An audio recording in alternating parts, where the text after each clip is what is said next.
I'm very addicted to Labubu.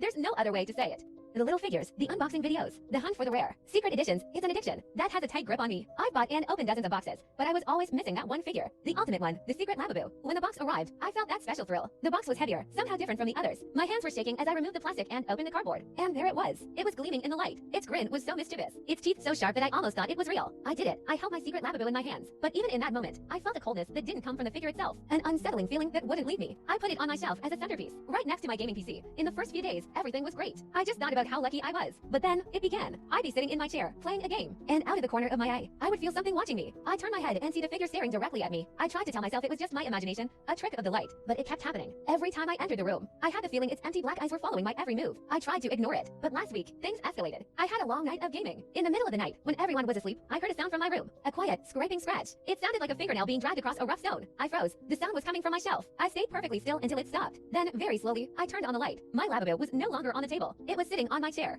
Its head was tilted, as if it were asking me, "What are you playing?" I panicked. I couldn't be in the room as long as that figure was there. I wrapped it in a towel, then a plastic bag, then a box, and taped the whole thing shut until you couldn't see a thing. I drove as far as I could in the middle of the night, just to throw it in a dumpster far away from my home. I was so relieved to be rid of it. I thought that was the end of it. But this morning, when I woke up, it was sitting on my nightstand again. The tape was gone, the plastic bag was missing. It was just sitting there, its pointed ears perked up, and its grin is even wider now, and I swear I can hear that quiet, scraping scratch again. Subscribe for part 2.